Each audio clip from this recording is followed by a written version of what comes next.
السلام علیکم۔ آج ہم تاریخ کے ایک انتہائی سیاہ کردار کے انجام پر بات کریں گے۔ ایک ایسا ظالم جس نے اپنے اقتدار کی خاطر نبی کریم صلی اللہ علیہ وسلم کے نواسے حضرت حسین بن علی رضی اللہ عنہ کو شہید کیا، جس نے اہل بیت کی خواتین کو قیدی بنایا، جو در حقیقت قاتل حسین رضی اللہ عنہ کے لقب کا مستحق بنا۔ اس کا نام ہے عبید اللہ بن زیاد، جسے لوگ ابن زیاد کے نام سے جانتے ہیں۔ کربلا کی جنگ میں حضرت امام حسین رضی اللہ عنہ اور ان کے اہل خانہ و اصحاب کو شہید کر دیا گیا۔ ان کے جسم صحرا کی تپتی زمین پر بے کفن پڑے رہے۔ ابن زیاد نے دفن کی اجازت نہ دی۔ چند دنوں بعد قبیلہ بنی اسد نے آ کر انہیں دفن کیا۔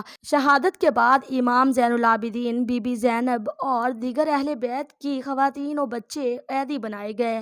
ان کے ہاتھوں میں رسیاں، گلے میں توق اور بدن پر کوفہ و شام کی گرمی کی شدت تھی۔ جب اہل بیت کو ابن زیاد کے دربار میں پیش کیا گیا تو اس نے حضرت زینب رضی اللہ عنہ سے بے ادبی سے بات کی۔ امام زین العابدین بیمار تھے، پھر بھی انہیں کھڑا رکھا گیا۔ ابن زیاد نے حضرت حسین رضی اللہ عنہ کے سر مبارک کو نیزے پر رکھ کر سامنے لایا اور بے ادبی کے الفاظ کہے۔ اسی دوران حضرت زین بن ارقم، جو بزرگ صحابی تھے، وہ بول پڑے: اے ابن زیاد، تو نبی کریم صلی اللہ علیہ وسلم کے نواسے کے سر کے ساتھ بدسلوکی کر رہا ہے۔ اللہ کی قسم، میں نے اپنی آنکھوں سے دیکھا ہے کہ رسول اللہ صلی اللہ علیہ وسلم حسین کو چومتے اور گود میں بٹھاتے تھے۔ ابن زیاد نے انہیں خاموش رہنے کا حکم دیا، لیکن کوفہ کی عوام کے دل کانپ گئے۔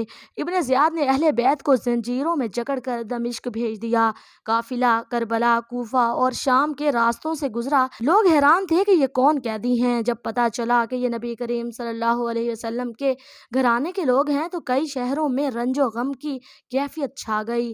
دمشق پہنچ کر جب یہ قافلہ یزید کے دربار میں پہنچا تو بی بی زینب رضی اللہ عنہ نے ایسی خطابت کی کہ دربار میں خاموشی چھا گئی۔ حضرت زین العابدین نے بھی خطبہ دیا، جس میں فرمایا: ہم وہ خاندان ہیں جن پر وحی نازل ہوئی، ہم نبی کریم صلی اللہ علیہ وسلم کے اہل بیت ہیں اور تم ہمیں قیدی بنا کر لا رہے ہو۔ جب اہل بیت کوفہ سے چلے گئے تو کوفہ کی عوام کو احساس ہوا کہ انہوں نے کتنا بڑا ظلم ہونے دیا۔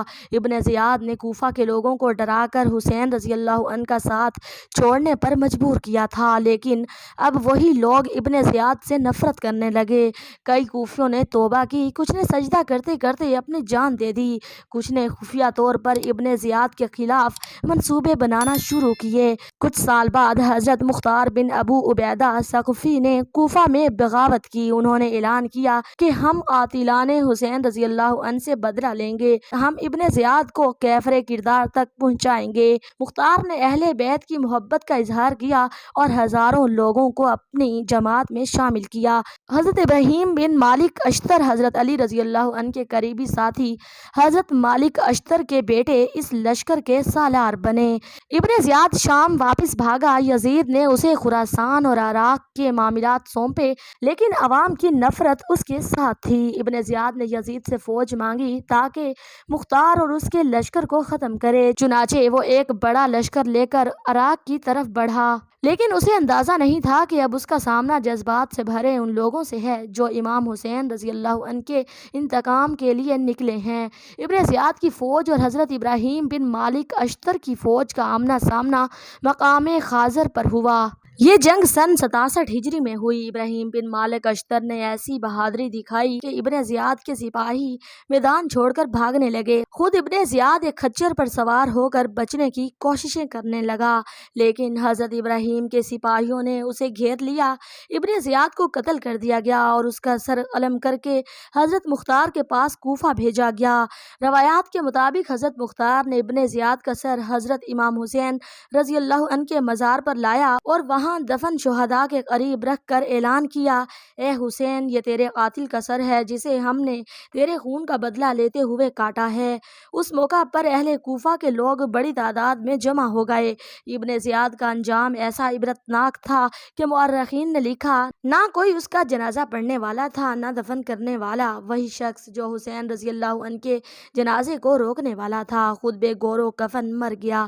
اس کا سر کئی دنوں تک عوام کو دکھایا جاتا رہا۔ دمشق و کوفہ میں اس پر لعنت کی جاتی رہی۔ اہل بیت کے چاہنے والوں نے سکون کا سانس لیا۔ تفسیر مظہری میں ذکر ہے کہ اللہ ظالم کو مہلت دیتا ہے مگر پکڑ بہت سخت ہوتی ہے۔ امام سیوطی رحمۃ اللہ علیہ فرماتے ہیں ابن زیاد کا انجام ظالموں کے لیے قیامت تک کے لیے نشان عبرت ہے۔ ابن زیاد جس نے امام حسین رضی اللہ عنہ جیسے عظیم المرتبت نواسۂ رسول صلی اللہ علیہ وسلم کو شہید کیا، اسے دنیا میں ایسی موت نصیب ہوئی کہ تاریخ آج بھی نفرت سے اس کا نام لیتی ہے۔ اگر آپ کو ہماری یہ ویڈیو اچھی لگی ہے تو چینل کو سبسکرائب، ویڈیو کو لائک کریں۔ اللہ حافظ۔